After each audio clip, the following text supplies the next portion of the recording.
morning, everybody. I'm Mango Thunderslice, and today we're going to be talking about bomb cyclones and the grand solar minimum. You know, I'm feeling good today, so I figured, let's go for two topics in 2 days, or rather 2 videos in 2 days. And basically, you know, you can see what's going on planet Earth.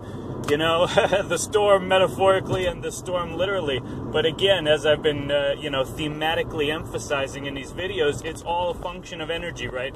And it is because the Earth is taking in tremendous amounts of energy, and it's not going to stop. This is a decades-long process, and it's what the Mayans were tracking in their calendar was celestial developments, the great calendar, right? They know that all this stuff happens in cycles, because guess what? We're all living in a spiral, ladies and gentlemen.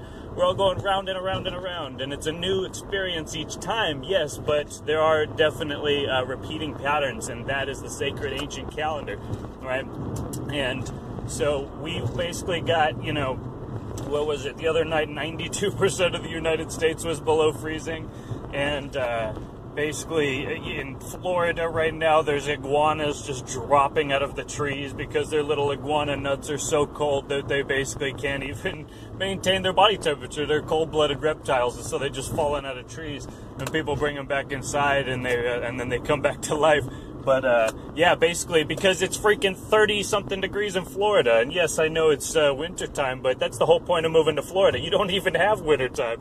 Otherwise, you know, why would you move to Florida? But anyway, you know, it's just wild, just crazy temperatures. What was it, a mountain in New Hampshire? Like, I mean, it was the summit, but still, it was like negative 95. Like, that's Antarctica. Even the penguins are coming into the zoos.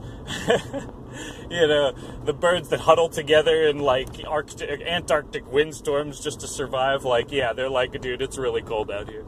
But, of course, those are zoo penguins, not wild penguins, so they haven't tested their mettle against the elements. They've been house penguins, if you will. So yeah, basically it's the grand solar minimum, right? These are repeating cycles. You know, on average, the sun goes into a grand minimum. Which is just a prolonged period of low activity in terms of electromagnetic emissions, charged particle emissions, right? Solar flares, sunspots across the board. Basically, she goes to sleep, right? And also, you know, what's interesting, a shout out to the channel Adapt 2030, because he goes into basically the planetary alignments in the solar system and how they correspond to some of these major solar events, right?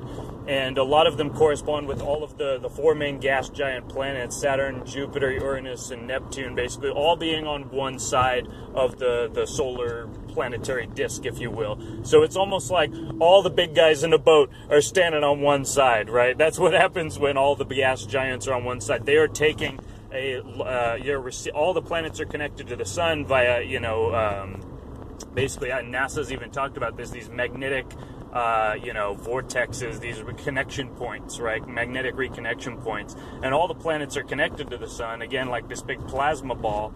And, when all the big guys stand on one side of the boat, you've basically got the sun is dedicating a lot of its energy just to basically one side. So it's not balanced, it's unbalanced. And so it has to use, this is my kind of interpretation of the science, is that basically the sun is because it's in a state of imbalance, it's not radiating energy out from the center. It's basically like, you know, it's leaning to try and hold all the planets, so to speak. It's energetic rebalancing. And what that looks like to us is a grand solar minimum as the sun, decreases in activity while this, transitory period, moves through. But this is, again, we're talking about, moving, like, for the next few decades. We're talking about major climatary shifts, and it has nothing to do with carbon dioxide. It is totally solar-driven. They're out there blathering on about how global warming changes the polar vortex, and that causes more ice storms. No bullshit. It's a function of the Earth's magnetosphere, which is also weakening, correspondent to the sun's, lessening of its charged particle emissions, because the sun normally charges up the shield of the Earth.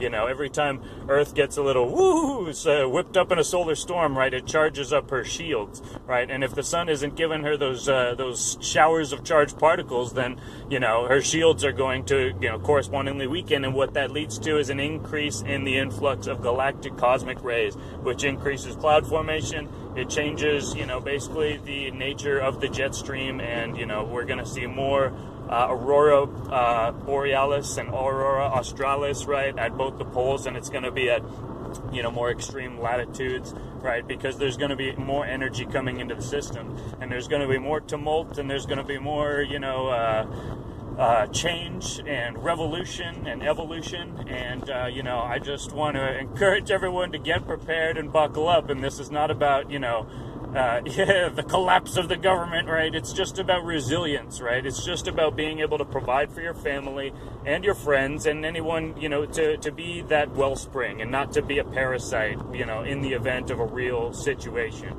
as they might say. Right, so, you know, that it's not just about warming. It's not about waiting for the government to do something for you with carbon credits. It's not even about just riding bicycles. It's about knowing where your food comes from, knowing where your clean water comes from, you know, basically knowing certain skills, being able to trade with people, goods and services, right? Being a strong human. That is what trying times, you know, reveal who is strong, who is fit and strong, and who basically was just swimming naked and, you know, mooching off the rest of the species. And I'm not a social Darwinist, but I do believe in evolutionary, you know, I believe in reasons to evolve. I don't believe in a society that should just be nerfed, right, where there's no danger and no potential of death or harm, because that makes things boring, right? The risk is the reward, right? Learn to love the pain. Learn to lean into the punch. Learn to love the pain, Mr. Green, and you will win this game. And with that, I hope you guys all have a great day, and I'll see you next time. Cheers.